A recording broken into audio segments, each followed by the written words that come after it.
सान् फ्रान्सिस्को नगरस्य समीपे मोण्टाल्वो आर्ट्स् सेण्टर् इति स्थाने अस्मि अहं। पश्यतु, अत्र गिरेः उपरि बृहत् मन्दिरमस्ति। एतत् मन्दिरं पूर्वस्मिन् काले अमेरिका मध्ये सेनेटर् आसीत्। तस्य नाम जेम्स् डुवाल् फेलान्। एतं मन्दिरं भवनं तस्य गृहमेव आसीत्। सः सान् फ्रान्सिस्को इति नगरस्य मेयर्, नगरपिता आसीत्। एतत् भवनं गृहं सः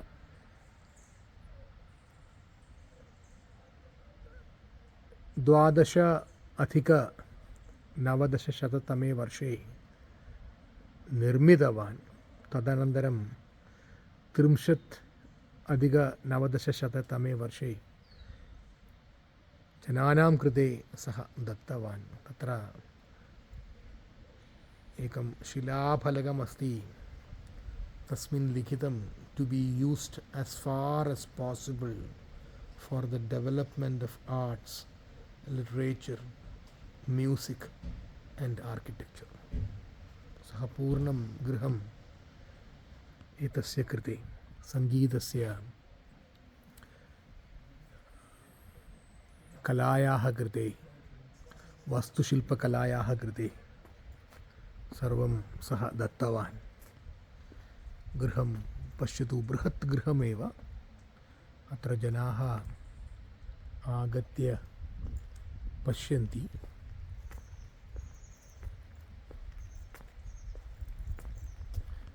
मोण्टाल्वो art centre, the family of Senator James D. Phelan, Alice Phelan Sullivan Corporation. पूर्णं सः दानं कृतवान् एव। एतादृशाः जनाः अस्मिन् काले तु बहु न्यूनमेव। प्रदीप् महोदयः अस्ति, सः मम भ्राता एव। तेन सह एव अहम् अत्र आगतवान्।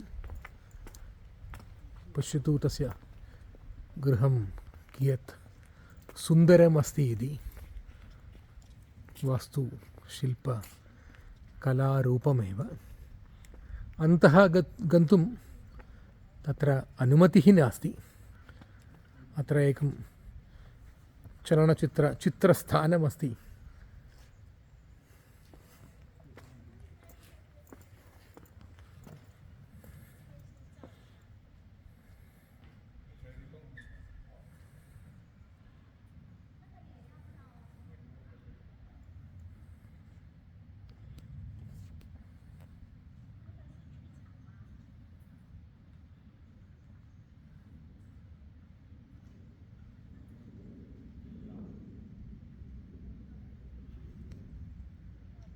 अन्तः गन्तुम् अनुमतिः नास्ति।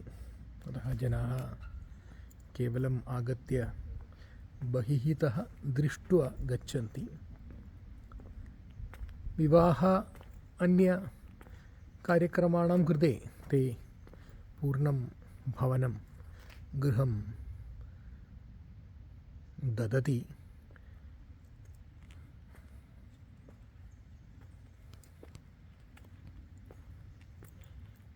Mahodaya, you want to say anything about the experience in this arts gallery? This is a beautiful place. It's a very serene place, calm and quiet. So we'd like to spend some time here, sometimes come here and sit and enjoy the atmosphere. Astu Mahodaya, धन्यवादः। Liliane Fontaine, in grateful appreciation for her vision and leadership as Montalvo's first artistic director. Montalvo Arts Center इति स्थानम्। अत्र एव विवाह कार्यक्रमाणां कृते सज्जीकरणं कृतवन्तः।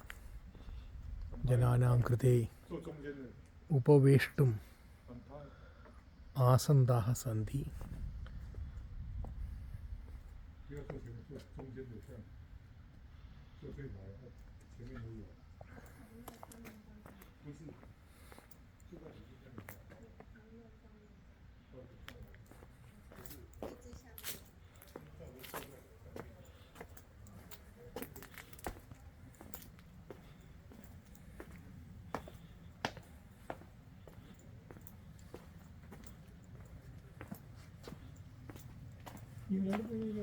सा तत्र अस्ति।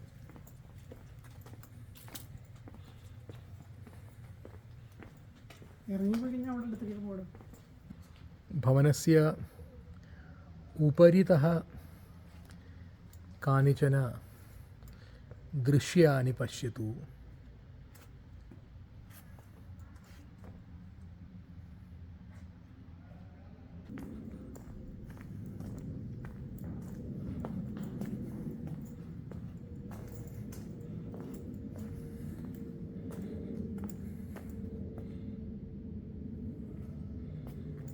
सस्यानि, वृक्षाः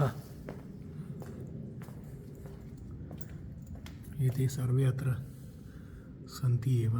मन्दिरस्य भवनस्य अन्तः भागमेव, अन्तर्भागमेव, किन्तु तत्र ते इदानीम् अनुमतिं न दत्तवन्तः। सुन्दरस्थानमेव।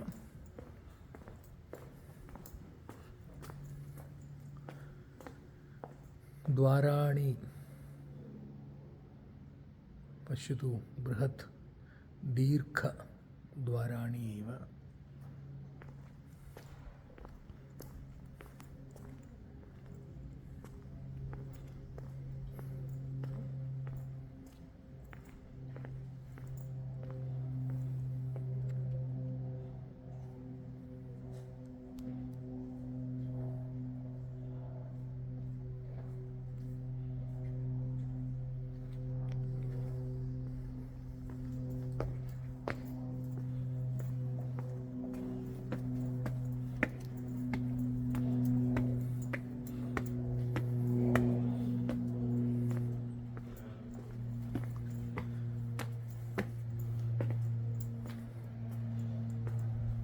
कियत् सुन्दर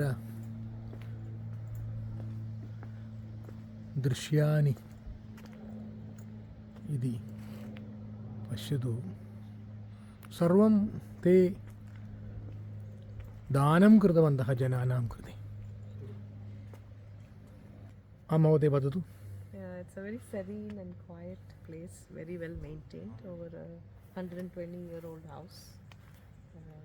Yeah, thankful for the generosity, so that other generations can enjoy the grounds, and it's dedicated for primarily arts.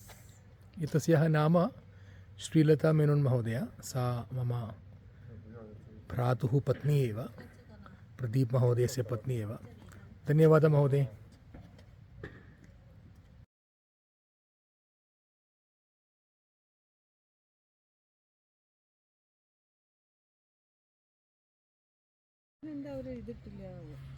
They don't have the living.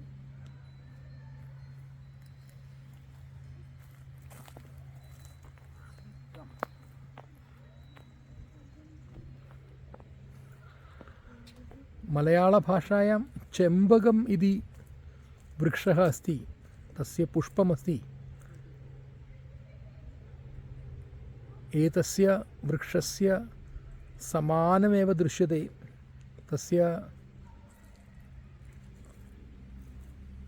पुष्पस्य स्निग्धमपि समानमेव, एतादृशमेव चेम्बगम् इति एव अहं चिन्तयामि एतस्य वृक्षम्।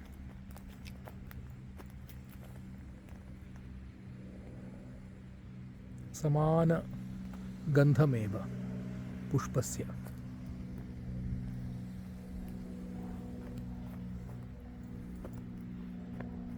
दूरात् मोण्टार्लो आर्ट् भवनं पश्यतु।